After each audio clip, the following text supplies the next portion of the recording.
Hello बच्चों, अभी तक हमने सॉल्यूशन एंड कॉलिगेटिव प्रॉपर्टी में रिवीजन कर लिया।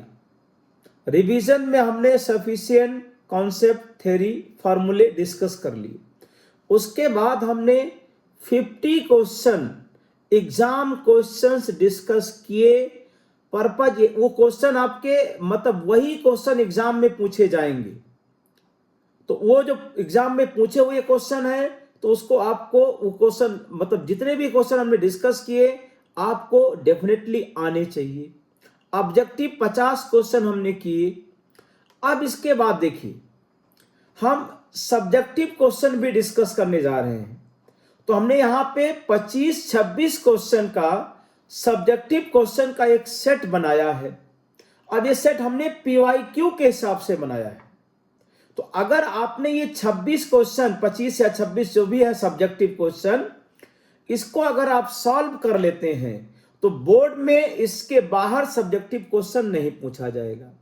तो सॉल्यूशन का जो हम तैयारी यहाँ पे नीट एंड जेई के लिए यहाँ पे एंड बोर्ड, तो बोर्ड के लिए स्पेशली सब्जेक्टिव क्वेश्चन बोर्ड के लिए हम यहाँ पे डिस्कस करने जा रहे हैं। लेकिन कॉन्सेप्ट जो यूज हो रहे हैं वो जेई मेन एंड नीट के लिए सफिशियंट है। तो अब स्टार्ट करते हैं। हम क्वेश्चन पहले आपको दिखाते हैं, उसके बाद उनका आंसर कैसे लिखा जाएगा ये भी आपको सिखाते हैं। देखिए सब्जेक्टिव बोर्ड एग्जाम क्वेश्चन मतलब एग्जाम क्वेश्चन इसको कह सकते हैं। अब इसमें हम यहां पे देखिए टोटल ये क्वेश्चंस हैं हमारे पास 14 क्वेश्चन हो गए यहां तक, 18 क्वेश्चन, 21 क्वेश्चन, 23, 26 क्वेश्चन सब्जेक्टिव का कलेक्शन है। बहुत वेरी इंपॉर्टेंट क्वेश्चन, इनके आंसर आपको लिखने आना चाहिए। अगर आप जीएसईबी या सीबीएसई किसी भी बोर्ड का एग्जाम दे रहे हैं तो ये सब्जेक्टिव क्वेश्चन के आंसर आपको लिखने आना चाहिए डेफिनेटली। देखिए यहां पे फर्स्ट क्वेश्चन है कि state Raoult's law for solution containing volatile components, write two characteristics of the solution which obeys Raoult's law at all concentrations। ये पॉइंट हमारे पास है। अब इसका आंसर कैसे लिखना है आप देखिए। तो राउल्ट्स लॉ को अगर आपको लिखना है फॉर वोलाटाइल कंपोनेंट तो ये इतना जितना लिखा है सफिशियंट है। For a solution containing volatile liquids the partial vapour pressure of each component of solution is proportional to its mole fraction in liquid solution. भाई अगर हमारे पास सोल्यूशन है, दो लिक्विड है, एक का मोल फ्रैक्शन x1 है, एक का ये लिक्विड सोल्यूशन है, ये दोनों वेपर्स बनाएंगे तो कंपोनेंट 1 का वेपर प्रेशर P1, कंपोनेंट 2 का P2। तो राउल्ट्स ने कहा जो P1 है directly proportional to x1, P2 है डायरेक्टली प्रोपोर्शनल टू x2। अरे भाई अपने आप को जगाओ, याद करो, ये P1 directly proportional to x1, P2 directly proportional to x2। यही राउल्ट्स लॉ है। टोटल प्रेशर अगर लिखना होगा तो P टोटल आप यहां लिख सकते हैं, P total equal to P1 plus P2 या P01 x1 और प्लस P02 x2। ये राउल्ट्स लॉ के डिफिनेशन में आ गया। आगे क्या लिखना है, right to characteristics of the solution which obeys Raoult's law. तो देखिए दो कैरेक्टरिस्टिक्स में आपका ये दो पॉइंट जो लिखा है हमने यहां पे इसको लिख देना है कि total vapour pressure of solution always lies between vapour pressure of pure solute and solvent. ये लाइन लिखना है। मतलब ये ग्राफ अगर आपको याद आ रहा हो तो ये ऐसा एक ग्राफ बनता है, ये P02 P01, तो ये टोटल प्रेशर की लाइन है। तो total vapour pressure of solution always lies between vapour pressure of pure solvent and solute. दूसरा point, total vapour pressure over the solution varies linearly with the mole fraction of solute या solvent. अरे भाई P total equal to P02 minus P01 x2 और plus P not 1। ये formula है linear equation y equal to M X plus C type का है। तो अगर दो करेक्टरिस्टिक्स पूछा जाए ये दोनों लिख दीजिए। आगे बढ़िए। 4% weight by weight sucrose in water has freezing point to 71. Calculate the freezing point of 5% glucose in water. Given freezing point of water to 73.15 Kelvin. अब डेल्टा टी एफ का तुरंत फार्मूला लिखो, IMKF ये होता है। अब यहाँ पे सुक्रोज एंड ग्लूकोज है तो आई की वैल्यू कितनी है 1 है, कोई दिक्कत ही नहीं। तो सुक्रोज के लिए delta T F M1KF, glucose के लिए M2KF। अब सुक्रोज का फ्रीजिंग पॉइंट दिया गया है तो डेल्टा टी एफ 2 लिख दिया। आगे देखो, दोनों को डिवाइड कर दिया तो delta T dash F divide by delta T F, M2 by M1 आ गया। यहाँ पे डेल्टा टी एफ हमने 2 निकाला है, अभी M2 बाई M1, तो M2 मतलब यहाँ पे हो गया ग्लूकोज वाला।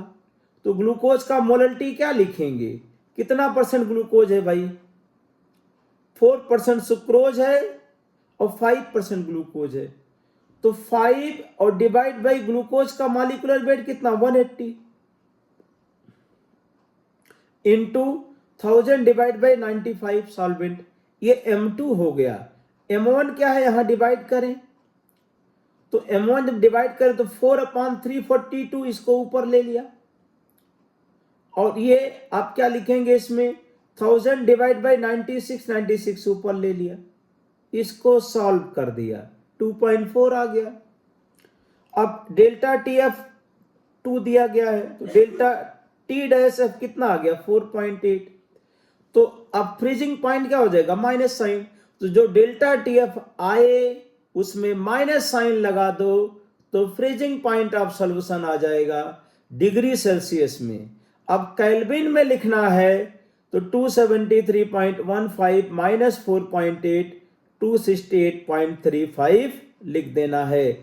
अगर फ्रीजिंग पॉइंट दिया गया है तो 273.15 केल्विन लेंगे, नहीं दिया गया है तो 273 लिखेंगे जो आपको पहले से पता है।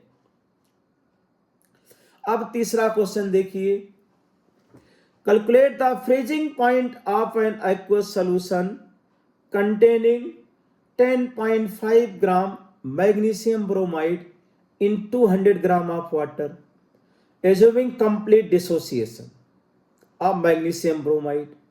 KF दिया है, फ्रीजिंग पॉइंट ऑफ वाटर दिया गया है, फ्रीजिंग पॉइंट पता करना है। अब दोबारा क्वेश्चन आ गया फ्रीजिंग पॉइंट का। अब MgBr2 का मैक्सिमम क्या होगा, I की वैल्यू 3 होगा। I इक्वल टू हमारे पास formula 1 plus n-1 into alpha, कई बार रटा चुका हूं इसको। n की वैल्यू 3 है, ये अल्फा 1 तो I की वैल्यू 3, IMKF। अब I 3 है, 10.5 ग्राम क्या है MgBr2 है, तो मोलल्टी लिख रहे हैं इसका भाई। तो ये वेट अपान मॉलिक्यूलर वेट 184 दिया गया, weight upon molecular weight 1000 upon weight of solvent, ये मोलल्टी का फार्मूला है इनटू KF। इसको सॉल्व किया तो 1.59 आ गया।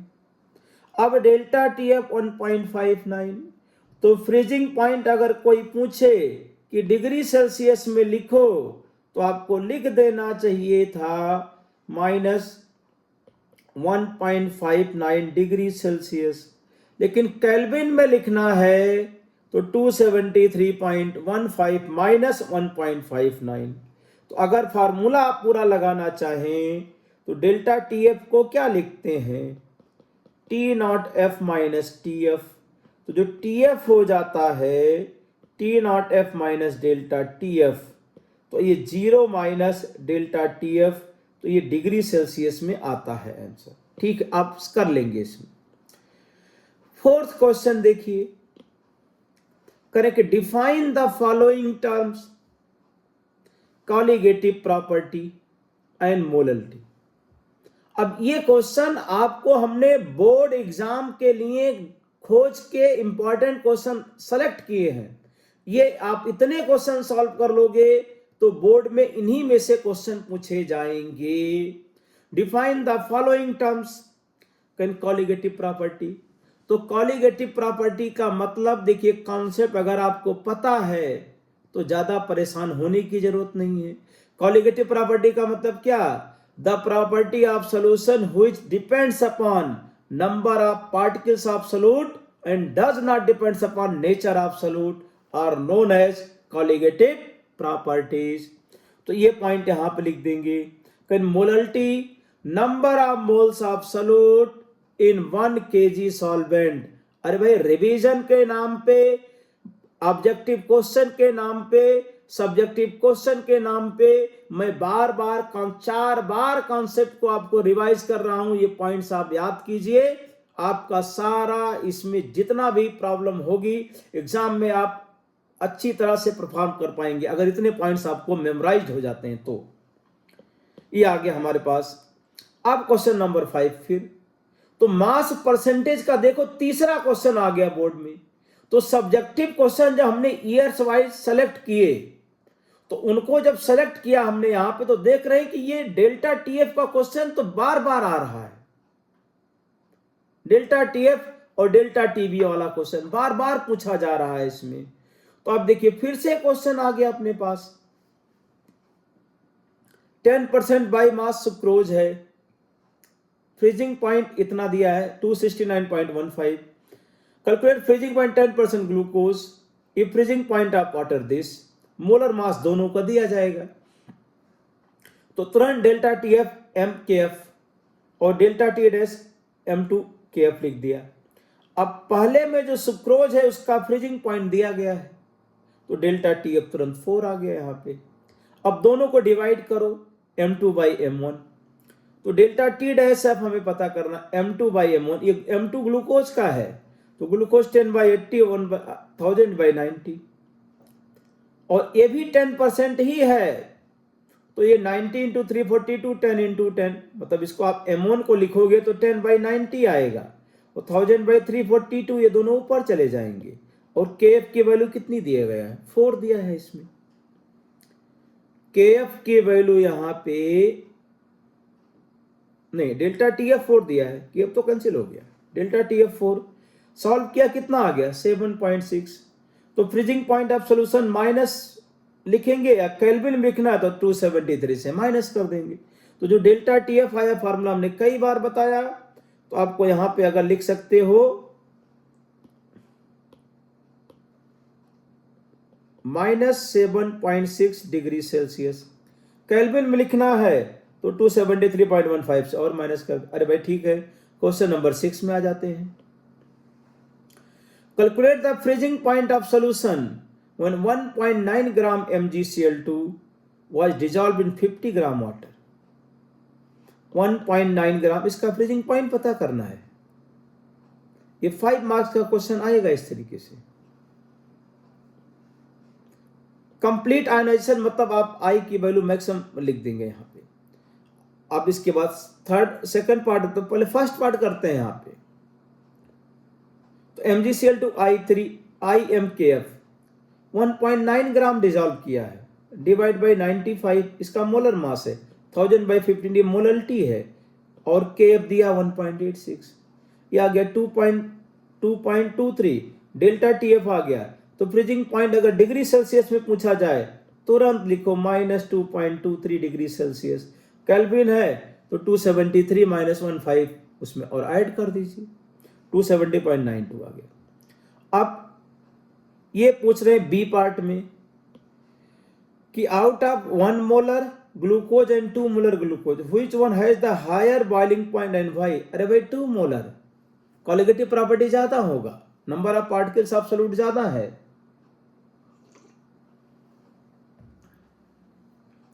तो 2 मोलर ग्लूकोज है higher boiling point due to higher value of elevation of boiling point. Delta TB = क्या होता है? IMKB होता है। मोलरिटी ज्यादा है तो डेल्टा TB ज्यादा, बॉइलिंग पॉइंट ज्यादा। What happens when external pressure applied becomes more than the osmotic pressure of solution? अगर एक्सटर्नल प्रेशर ऑस्मोटिक प्रेशर से ज्यादा है तो क्या होगा? अरे भाई रिवर्स ऑस्मोसिस होगा। एक्सटर्नल प्रेशर अगर ऑस्मोटिक प्रेशर से ज्यादा, reverse osmosis, that is flow of solvent molecule from higher concentration to lower concentration of solute through semi permeable membrane.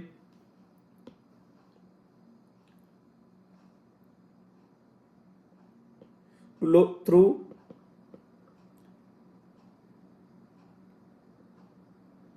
SPM. सातवां क्वेश्चन क्या कर रहे हैं? When 2.56 gram sulphur was dissolve in, ये भाई सारे क्वेश्चन बोर्ड में कई बार पूछे गए हैं। अगर 2 बार 3 बार पूछा गया तो मैंने एक ही बार लिखा है, तो ये क्वेश्चन कई बार पूछे गए हैं। इतना ग्राम 100 ग्राम CH2 में डिजॉल्व कर दिया। फ्रीजिंग पॉइंट लोड में द डेल्टा TF दिया है। Calculate the formula of SX, KF दिया गया है, एटॉमिक मास देख लेते हैं पहले। तो इसमें अगर हम लिखते हैं मोलर मास, अगर आपको याद है formula, molecular weight of solute from delta TF, तो M2 by M2 equal to W2 by W1 into 1000 KF upon delta TF। ये फार्मूला रटाया है पूरा तरीके से।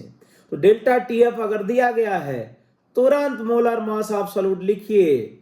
ये 2. सॉल्यूट इतना दिया है, सॉल्वेंट 100 ग्राम, 1000, ये 0.382 क्या डेल्टा TF है, इतना 256 आ गया।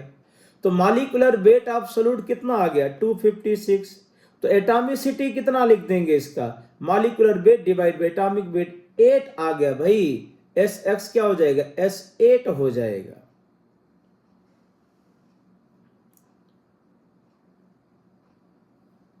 तो फॉर्मूला क्या लिख देंगे इसका? S8। अब आगे क्या बोल रहे हैं? ये आपका ये 2 मार्क्स का हो गया, आगे 2 क्या? 1 मार्क्स की क्वेश्चन है।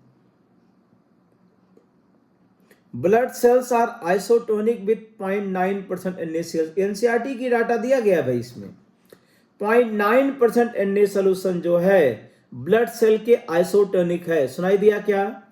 What happens if we place blood cells in a solution containing 1.2% NaCl solution। अरे भाई ब्लड सेल को अगर हम 1.2% NaCl सॉल्यूशन में रखेंगे तो ये मोर कंसंट्रेटेड है, और ब्लड क्या होगा? लेस। तो क्या हो जाएगा इसमें? आपका वाटर का फ्लो होगा फ्रॉम लेस टू हायर, तो श्रिंक कर जाएगी। ब्लड सेल क्या होंगी? श्रिंक कर जाएंगी।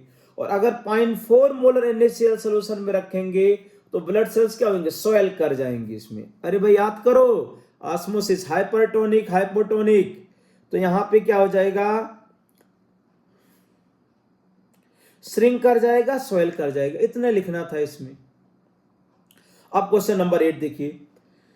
45 gram ethylene glycol is mixed with 600 gram of water. Calculate the freezing point depression and freezing point of solution. मतलब डेल्टा TF का क्वेश्चन तो पूछा ही जाएगा आपको बोर्ड के एग्जाम में। मतलब ये सारे क्वेश्चन मैंने जो कलेक्ट करके यहाँ पे लिखेंगे उनका सॉल्यूशन भी लिख रहा हूं। मतलब इतने सब्जेक्टिव क्वेश्चन की अगर आपके पास प्रैक्टिस है तो कहीं और देखने की जरूरत नहीं है।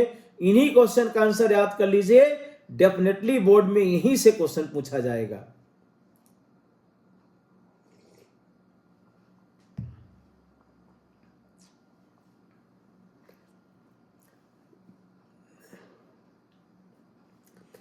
"45 gram ethylene glycol mix with 600 gram of water, calculate the freezing point depression." तो डेल्टा TF पहले पता कर लो, सब है। इसका मोलर मास 62 आ गया। तो M इंटू KF। तो मोलरिटी क्या होता है? Weight upon molecular weight 1000 upon weight of solvent. Formula भाई रटा होना चाहिए। इंटू KF 2.25 आ गया। कहीं फ्रीजिंग पॉइंट बताओ, तो हमने आपको बार बार लिखा कि आपको इसमें लिख दो -2.25 डिग्री सेल्सियस, लेकिन केल्विन में लिखना है तो 273.15 और ऐड कर दो इसके अंदर।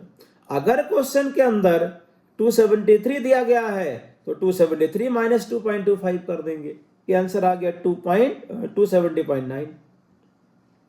क्वेश्चन नंबर आप देखो इसमें 9, define the following terms molarity, molar elevation constant. अब ये एग्जाम में पूछे जाएंगे, आप इसका आंसर कैसे लिखेंगे?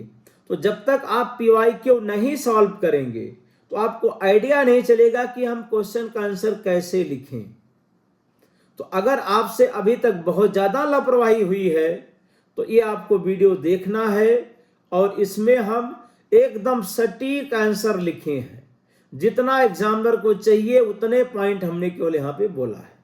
तो देखिए, मोलरिटी का मतलब number of moles of solute पर लीटर सॉल्यूशन, ये लिख दो आप। इसमें इतने डेफिनेशन आप लिख देंगे, डेफिनेशन केवल लिखना, define the following term.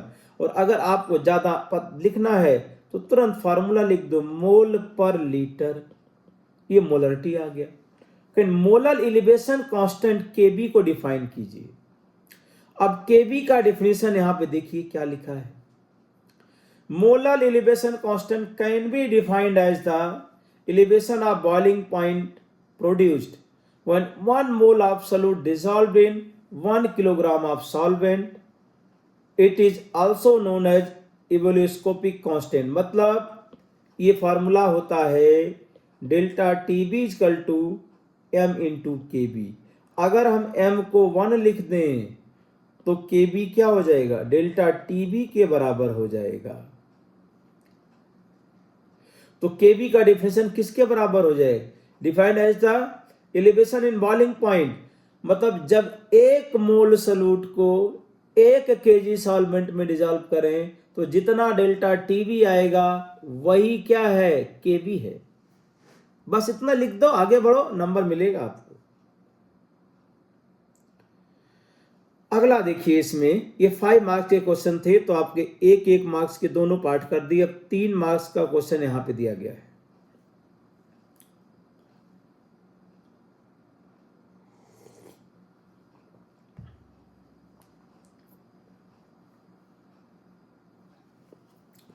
A solution containing 15 gram of urea per liter solution in H2O has the same osmotic pressure as the solution of glucose in water. Calculate the mass of glucose present in 1 liter of its solution. Okay. देखिए, urea का solution, glucose का solution, तो osmotic pressure का formula तो पता है CRT। अब isotonic है तो π1 इक्वल टू π2, तो C1 इक्वल टू C2 आ गया। अब यूरिया का दिया है 15 ग्राम यूरिया है 1 लीटर में, तो मोलरिटी क्या लिख देंगे, 15/60 इंटू 1000/1000। दूसरा क्या, ग्लूकोज है, तो ग्लूकोज का भी यही पता करना, तो weight upon molecular weight into 1000/1000, तो कितना आ गया, 45 ग्राम आ गया। C1 इक्वल टू C2 लिख देना, यहाँ पे आंसर आ जाएगा। अगला क्वेश्चन देखिए, करें कि measurement of osmotic pressure method is preferred for the determination of molar masses of macromolecules such as proteins and polymer. और बाकी ये 2 क्वेश्चन और देखते हैं, पहले फर्स्ट पार्ट का आंसर करते हैं।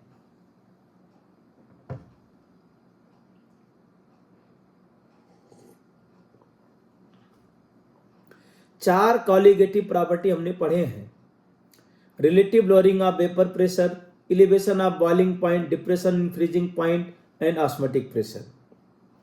तो ऑस्मोटिक, अच्छा चारों से हम मॉलिक्यूलर वेट लिख सकते हैं। तो ऑस्मोटिक प्रेशर वाला जो मेथड है can be easily measured at room temperature. मतलब इसमें क्या करना है, सॉल्यूट को वाटर में रूम टेम्परेचर पे डिसॉल्व कर दीजिए और आप ऑस्मोटिक प्रेशर को मेजर कर लीजिए। और इसमें मोलरिटी यूज करते हैं, बाकी तीनों में हम मोलरिटी या मोल फ्रैक्शन लिखते हैं। तो इसमें करें कि अगर ये पूछा जाए कि measurement of osmotic pressure method is preferred for the determination of molar masses, तो इसमें इसका कारण हो जाएगा कि ऑस्मोटिक प्रेशर को हम रूम टेम्परेचर पे मेजर कर सकते हैं, इसमें मोलरिटी यूज करते हैं इन प्लेस ऑफ मोलैलिटी। तो यहां पे आ जाएगा तुम्हारे पास मोलरिटी, यहां पे यूज कर लेते हैं, ठीक है। अच्छा, अगला क्वेश्चन क्या, aquatic animals are more comfortable in cold water than in warm water. तो कोल्ड वाटर में ऑक्सीजन की सॉल्युबिलिटी ज्यादा होती है भाई, इसीलिए समुद्री जीव aquatic life more comfortable in cold water, क्योंकि कोल्ड वाटर में ऑक्सीजन ज्यादा डिजॉल्व है। अब more soluble in low temperature as compare to high temperature, लिख के आगे बढ़िए। अगला है elevation of boiling point of 1 molar KCl is nearly double that of 1 molar sugar. तो शुगर के लिए I1 है, इसका I2 आंसर हो गया। Due to complete dissociation of KCl in aqueous solution, के क्या होगा 2 MkB हो जाएगा, इसका MkB हो जाएगा। डिसोसिएशन वांट ऑफ फैक्टर का आइडिया, आंसर आ गया। अगला क्वेश्चन देखो, state Raoult's law for a solution containing volatile component. Repeat हो गया क्वेश्चन, एकदम repeat. What is the similarity between Raoult's law and Henry's law. पहले में क्या पूछा था, right to characteristics, question number 1 जो हमने डिस्कस किया था, राउल्ट्स लॉ के डेफिनेशन पूछा था और 2 कैरेक्टरिस्टिक्स ऑफ सॉल्यूशन पूछा था। इधर पूछ रहे हैं कि राउल्ट्स लॉ और हेनरीज लॉ में सिमिलरिटी क्या है। तो पहले तो राउल्ट्स लॉ का डेफिनेशन लिखो कि for solution containing volatile liquid the partial pressure of each component is directly proportional to mole fraction of component in solution। ये तुरंत लिख देना है, राउल्ट्स लॉ हो गया। अब इसके बारे में कि राउल्ट्स लॉ और हेनरीज लॉ में सिमिलरिटी क्या है। भाई हेनरीज लॉ क्या होता है कि partial pressure of gas in vapour phase directly proportional to mole fraction of gas in liquid solution. अब दोनों में क्या है, partial pressure directly proportional to x, तो दोनों में क्या है, partial pressure proportional to mole fraction, खत्म। Henry's law and Raoult's law में partial pressure directly proportional to mole fraction of component in solution, खत्म हो गया। क्या डिफरेंस है, प्रोपोर्शनलिटी कांस्टेंट अलग अलग है दोनों में, उसमें KH है, उसमें P0A है या P0 है।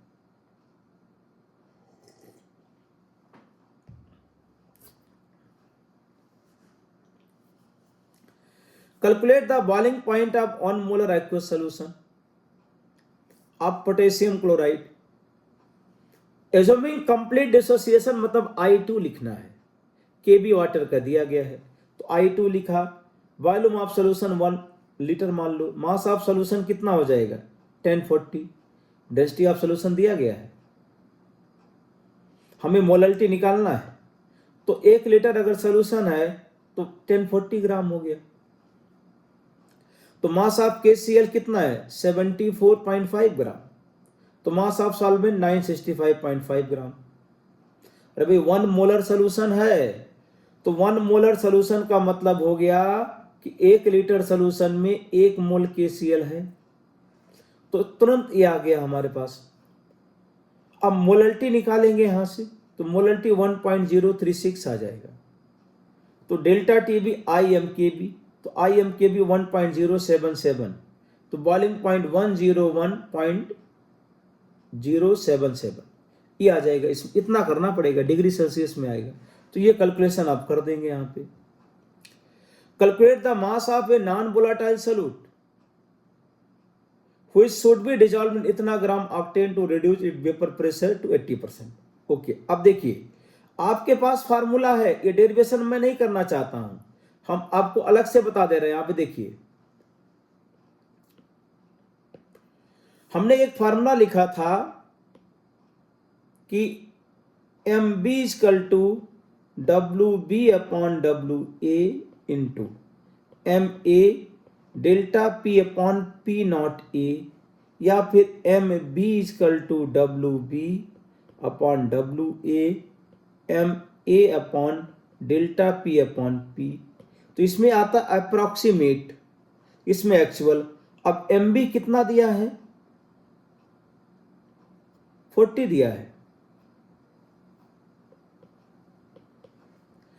WB पूछा जा रहा है, WA कितना दिया है 114 ग्राम, और 114 इसका मोलर मास है। डेल्टा P 20 है और ये 80, कैंसिल कैंसिल, तो ये W भी यहां पे आ जाएगा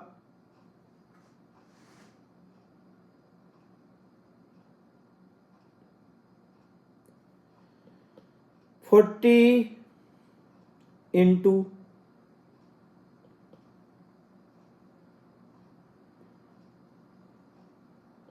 20/80 कर दो, तो कितना 10 ग्राम आ गया।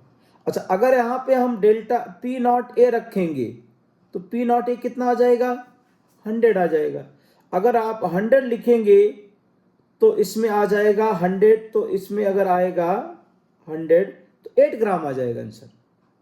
तो वो डिपेंड करता है कि कौन सा आपको यूज करना है। जनरली आप दोनों, एनसीईआरटी ने दोनों यूज किए, किसी क्वेश्चन में P नॉट यूज किया, कहीं पे P यूज किया है। अच्छा, अब क्वेश्चन नंबर 14 देखते हैं। At 300 kelvin 36 gram glucose in 1 litre solution has osmotic pressure दिया है सोल्यूशन 1 का। If the osmotic pressure of another solution is इतना, same temperature, calculate the concentration of other solution. Okay, तो फर्स्ट सोल्यूशन का क्या है, CRT वाला formula लगाया इसमें, C दिया है 36 ग्राम है 1 लीटर में है, तो 0.2 है पहले का, और π1 इक्वल टू CRT और π2 इक्वल टू CRT C2RT। तो इसमें π1/π2 C1/C2, तो C2 क्या होगा π2/π1 इंटू C1, तो ये 1.52 4.98 और 0.2 सॉल्व किया तो आ गया 0.061 मोलर। अब calculate the concentration of other solution. Other solution में कौन है, ग्लूकोज है। तो अगर ये मोलर आ गया तो करे ग्राम पर लीटर बताओ भाई, तो ग्राम पर लीटर के लिए 0.061 इंटू 180, ये ग्राम पर लीटर आ जाएगा, तो 10.98 ग्राम पर लीटर। इस तरह से कर देंगे। क्वेश्चन नंबर 15 देखिए। The freezing point of benzene decreases by इतना, डेल्टा TF दिया है। 2.5 gram benzoic acid dissolve in 25 gram benzene. If benzoic acid form dimer, dimer बना रहा है बेंजीन के अंदर। Calculate the van't Hoff factor and the percentage association of benzoic acid. अब delta TF IMKF, तो delta TF 2.12 दिया है, I पता करना है। ये मोलरिटी क्या लिखेंगे, weight of WB upon MB और 1000 अपॉन WA, ये फार्मूला हमने पढ़ा है। तो 2.5 अपॉन 122, 1000 अपॉन 25 कर देंगे यहाँ पे, और KF की वैल्यू 5.12। तो यहां से जब हम सॉल्व करेंगे तो I की वैल्यू 0.505 आ गया। अब यहां पे बेंजोइक एसिड क्या बना रहा है, डाइमर बना रहा है। बेंजोइक एसिड यहां पे बना रहा है डाइमर। तो अगर ये डाइमर बना रहा है तो IN की वैल्यू क्या लिखेंगे 2, और एसोसिएशन के केस में हमने बताया है 1/1 माइनस इंटू अल्फा, ये फार्मूला बताया है। अब I 0.505 था, अब वैल्यू यहां पे पुट कर दीजिए, 0.505 1/2 माइनस 1 सॉल्व किया तो 0.99, तो I की वैल्यू कितना आ गया 0.99 है, 99% के आसपास यहां पे आ गया। तो डाइमरेशन कितना हो गया 99% हो गया। Calculate the freezing point of solution containing 8.1 gram of HBr in 100 gram of water. Assuming acid 90% ionised. अब HBr इस तरह से आयोनाइज होगा। तो ये करें तो एनसीईआरटी के आपके क्वेश्चंस हैं। HBr आयोनाइज हो गया 1 + n-1 अल्फा, तो I की वैल्यू कितना आ गया 1.9। डेल्टा TF IMKF, ये फार्मूला बार बार यूज हो रहा है, तो I 1.9। मोलरिटी क्या होता है, weight of solute divide by molecular weight 1000 upon weight of solvent. ये फार्मूला 20-25 बार यूज कर चुके। तो ये कितना आ गया 3.53। अब पूछा क्या है फ्रीजिंग पॉइंट, माइनस साइन लगाओ इसमें। माइनस साइन आप ऐसा लिख सकते हैं फ्रीजिंग पॉइंट को -3.534 डिग्री सेल्सियस लिखो या केल्विन में इतना 269.6 लिख देंगे। तो देखो फ्रीजिंग पॉइंट का क्वेश्चन मतलब 5-6 क्वेश्चन कर चुके हम लोग। अगला क्वेश्चन देखिए, calculate the molarity of ethanol solution in which mole fraction of water is this. Mole fraction of water दिया गया है और आपको मोलरिटी ऑफ एथेनॉल लिखना है। तो लेट टोटल मोल कितना मान लो 1, तो मोल ऑफ सॉल्यूट 0.12 और सॉल्वेंट 0.88। अब मोलरिटी क्या होता है, wait number of moles per gram into 1000 ऐसा लिख सकते हैं। तो इसमें करें कि सॉल्यूट 0.12 मोल है और 0.88 मोल क्या है सॉल्वेंट, तो ग्राम में कन्वर्ट करने के लिए 18 से मल्टीप्लाई कर देंगे, तो weight of solvent into 1000 answer आ जाएगा। तो एक तरीका, सबसे आसान तरीका ये है, अदरवाइज एक तरीका ये भी है, सेकंड मेथड अगर हम यहां पे लिखें तो ये X B upon X A into 1000 divide by M A, ये फार्मूला भी याद करते हैं हम लोग। तो अब एक्स बी यहां पे कितना है, मोल फ्रैक्शन दिया है ना 0.12 अपॉन 0.88 इंटू 1000 अपॉन 18, वही फार्मूला। अगर हम फार्मूला याद कर रखे तो आप डायरेक्ट ऐसा लिखेंगे, अदरवाइज आप क्या करेंगे, आप इस तरह से इसको कॉन्सेप्ट से भी कर सकते हैं, जो भी आपको समझ में आए उस तरह से आप अप्रोच कर लेंगे। क्वेश्चन नंबर 18 देखो, 3 मार्क्स में क्वेश्चन पूछा गया, ये एप्लीकेशन ऑफ हेनरीज लॉ है।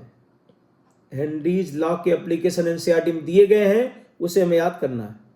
Explain the following phenomena with the help of Henry's law.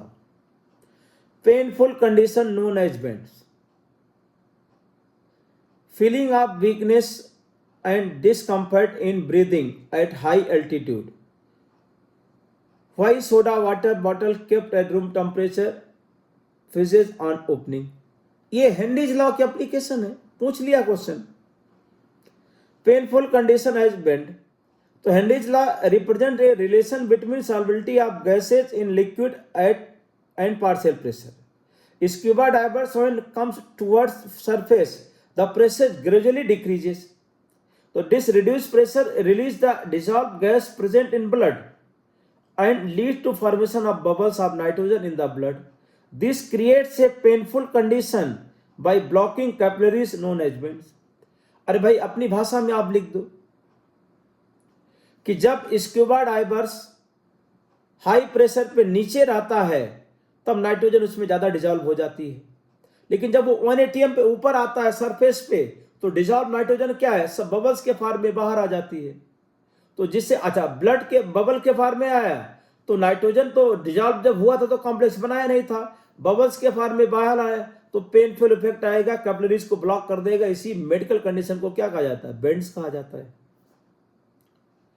Feeling of weakness, तो अगर हाई एल्टीट्यूड पे जाते हैं तो एटमॉस्फेरिक प्रेशर कम हो जाता है, ऑक्सीजन ब्लड में कम डिजॉल्व होती है, कम डिजॉल्व होती है तो लोगों को प्रॉब्लम होती है इसमें, इसको एनोक्सिया कहा जाता है।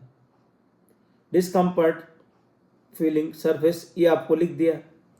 सोडा वाटर हाई प्रेशर पे क्या है, बॉटल को हाई प्रेशर पे सील्ड किया गया है, जब उसको ओपन किया जाता 1 atm होता तो हाई प्रेशर वाली गैस जो अंदर प्रेशर ज्यादा था बाहर निकल के आ जाती है, तो ये कंडीशन यहां पे आ गया। तो हेनरीज लॉ के तीनों एप्लीकेशन जो एनसीईआरटी में दिए गए बोर्ड में पूछा गया, ये आपको मतलब अगर ये क्वेश्चन पूछे जाते हैं आंसर जो लिखा है वही लिखना है आपको, इसमें इतना लिख देना है। करें कि calculate the mole fraction of ethylene glycol in A solution containing 20% of ethylene glycol. Mole fraction निकालना है तो इसका मतलब 100 ग्राम अगर सॉल्यूशन है उसमें 20 ग्राम इथाइलिन ग्लाइकॉल है और बाकी 80 ग्राम वाटर है, तो 20/62 कर दो और 80/18 कर दो। अब मोल फ्रैक्शन ऑफ इथेनॉल आ जाएगा, यहाँ पे डिवाइड कर दीजिए, कैलकुलेशन कीजिए, बार बार कीजिए, फ्रैक्शन लाइए, बढ़ाइए, इसको आपको करना है। अच्छा, the vapour pressure of pure benzene at a certain temperature दिया गया है A non-volatile, non-electrolyte solid weighing 0.5 gram when added to 39 gram benzene, vapor pressure of solution then 0.845 हो गया. What is the molar mass of substance? दो formula आपको बताया है, NCERT दोनों यूज करती है. एक तो ये फार्मूला लिख दिया तो 169 आ गया. अगर इसको हमने ऐसे लिखा होता 0.5 upon 39 into 78 divide by 0.005 divide by 0.845 लिखा होता 0.845 तो ये 170 आ जाता. थोड़ा सा डिफरेंस आ जाता. दोनों फार्मूला एनसीईआरटी यूज करती है, कोई इसमें रिस्ट्रिक्शन नहीं है. अब आप देखो, हाँ क्वेश्चन इसमें हमारे पास जो लास्ट के क्वेश्चन थे उसका आंसर हम यहीं पे डिस्कस करते हैं. 6 क्वेश्चन के आंसर हमने नहीं लिखे थे पहले, अब यहां पे मैं यहीं पे डिस्कस कर दे रहा हूं.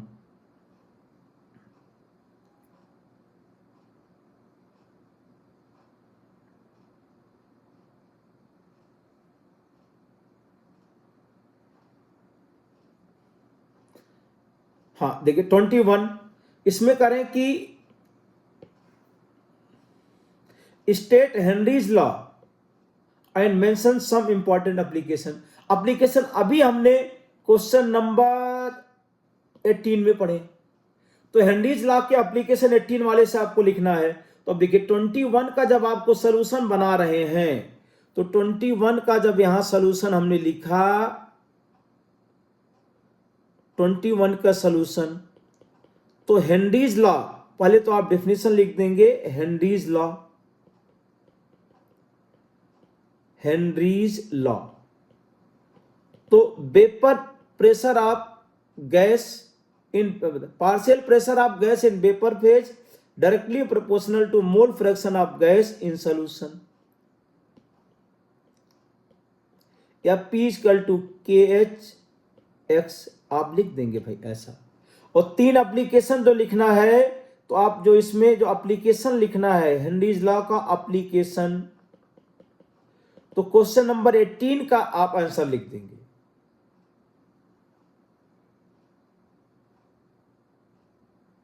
क्वेश्चन नंबर 18 इसमें आंसर ऑफ क्वेश्चन नंबर 18 ये 21 कंप्लीट हो गया. क्वेश्चन नंबर 22 की बात करते हैं यहां पे कि right 4 characteristics of Henry's law constant. तो 4 characteristics of Henry's law constant.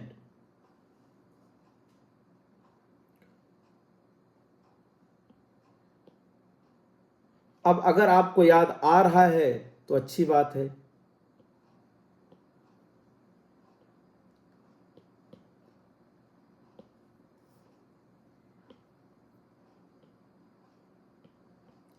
Solution first unit of KH जो हो जाएगा सेम एज प्रेशर, जो प्रेशर का यूनिट वही KH का. दूसरा different gases have different value, different gases has different value of KH. तीसरा पॉइंट लिख देंगे KH increases on increasing temperature.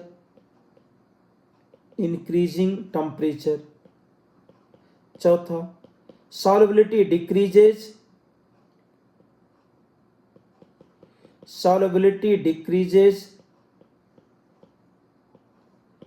on increasing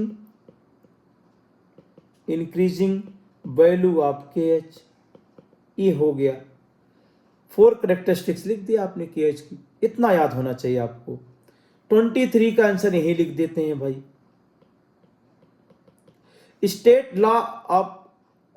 Raoult's law for a solution containing volatile, write 2 correct question answer of 1. First question का answer लिख देंगे 23 में. 24 का देखो आप.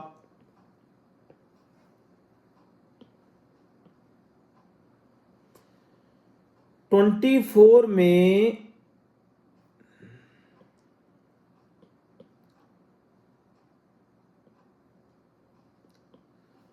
24 का answer, what is meant by positive and negative deviation from Raoult's law and how is the sign.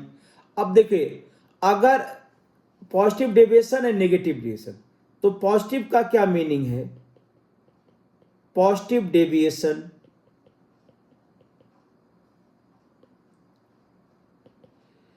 if vapor pressure of solution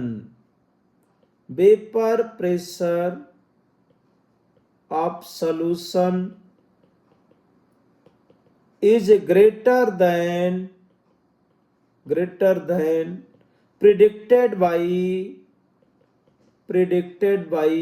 Raoult's law। इसका मतलब होता है पॉजिटिव डेविएशन, और पॉजिटिव डेविएशन में डेल्टा एच मिक्सिंग जो होता है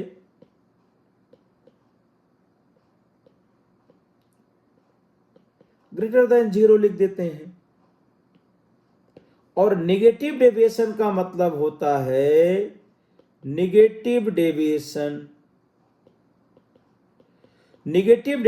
का मतलब होता है कि vapour pressure of solution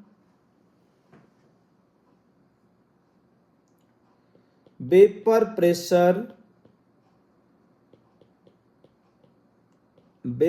pressure of solution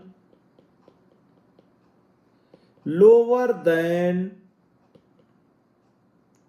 predicted by Raoult's law. तो इसका बोलते हैं नेगेटिव डेविएशन, और नेगेटिव डेविएशन में डेल्टा एच का साइन लेस देन 0 होता है। इतना ही पूछ रहे हैं इसमें, आपका डेल्टा एच का साइन हो गया। इसमें what is meant by positive and negative deviation from Raoult's law and how is the sign related to positive and negative deviation from Raoult's law. और राउल्स लॉ में क्या होता है कि अगर राउल्स लॉ को फॉलो करा तो डेल्टा एच 0 लिखना है इसमें आपका, कि सॉल्यूशंस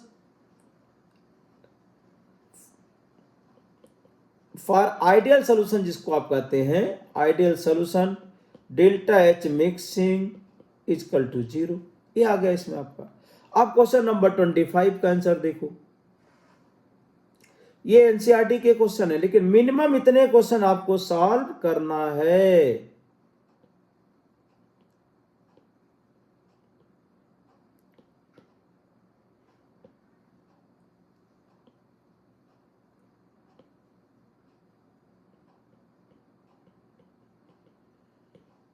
अब करें कि ये कंपाउंड दिए गए, identify which are insoluble, partially soluble and highly soluble in water. अब देखिए भाई, इसमें जो हमारे पास फिनॉल है, फर्स्ट ये phenol partially soluble in water, partially soluble in water, ये इसका आंसर हो गया।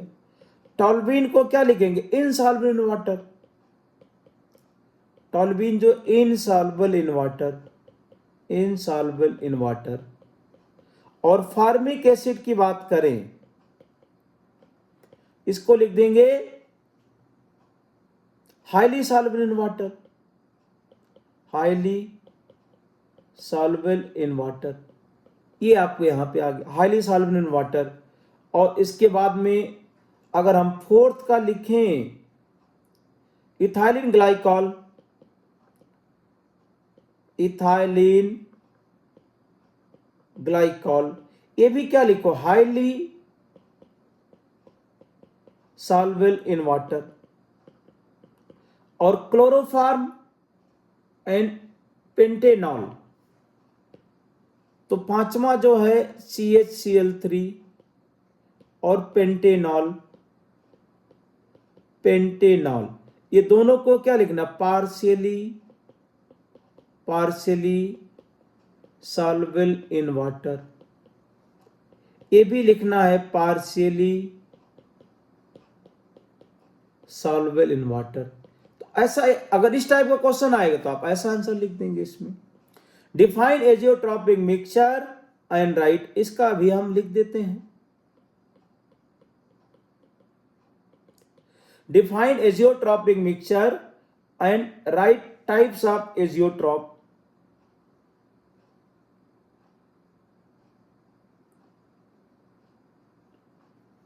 तो एजियोट्रॉपिक मिक्सचर, अगर कोई आपसे पूछे azeotropic mixture, azeotropic mixture,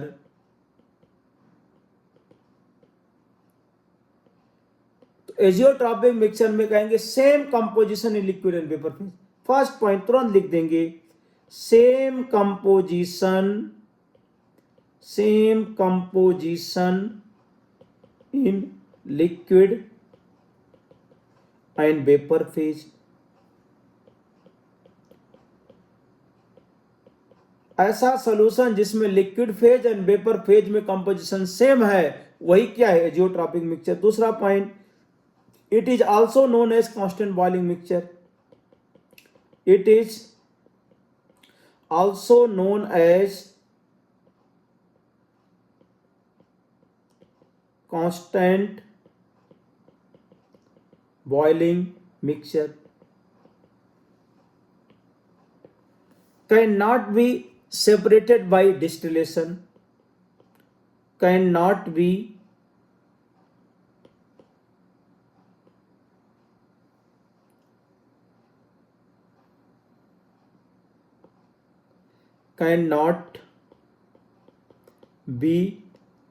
separated by distillation.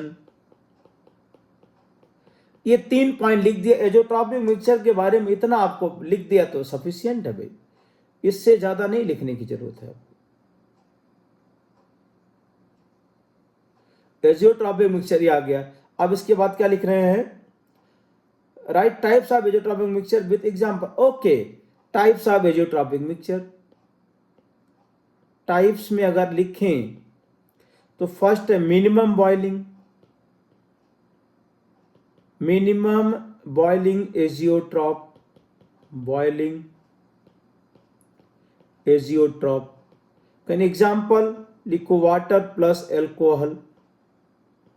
अगर आपको याद है इथाइल एल्कोहल तो पूरा लिखो, इसमें लिख देंगे 95% एथेनॉल, 5% वाटर। दूसरा लिखो maximum boiling azeotrope, maximum boiling azeotrope. Example लिख दो इसमें आप HNO3 और प्लस H2O। अब यहां पे 68% और 32%, ये बाई मास, ये क्या होता है, बाई वॉल्यूम। तो कर ये दो आपके क्या आ गया, एजियोट्रॉपिक मिक्सचर आ गया। तो हमने यहां पे 26 क्वेश्चन, सब्जेक्टिव क्वेश्चन जो बोर्ड में पूछे गए हैं, उनको आंसर के साथ डिस्कस कर दिया। अगर आप इस तरह से इनको डिस्कस कर सकते, इतने कॉन्सेप्ट आपको याद हैं, तो बोर्ड से आपको डरने की जरूरत नहीं। तो जो बच्चे बोर्ड के लिए स्ट्रगल कर रहे हैं, नीट के लिए स्ट्रगल कर रहे हैं, जेई के लिए कर रहे हैं, तो जितना हमने डिलीवर किया अभी तक, इसमें पूरा कॉन्सेप्ट, पूरा कॉम्बो आ गया। इसमें आपको एक रिवीजन हमने कर दिया, इसके बाद ऑब्जेक्टिव 50 क्वेश्चन डिस्कस कर दिया, सब्जेक्टिव हमने 26 क्वेश्चन डिस्कस कर दिए। अब हमें IIT advance and J main के PYQ डिस्कस करने हैं इसमें। तो इतना अगर आप लेक्चर प्रॉपर देखेंगे तो सॉल्यूशन एंड कॉलिगेटिव प्रॉपर्टी में आपको कहीं और कॉन्सेप्ट देखने की जरूरत नहीं है। तो आप इसमें रिवीजन लेक्चर देखिए, ऑब्जेक्टिव क्वेश्चन देखिए, इसके बाद सब्जेक्टिव क्वेश्चन, इतना आपको अगर अच्छी तरह से समझ में आ जाए, फिर आप जेईई मेन के PYQ कीजिए, एडवांस के PYQ कीजिए। Thank you.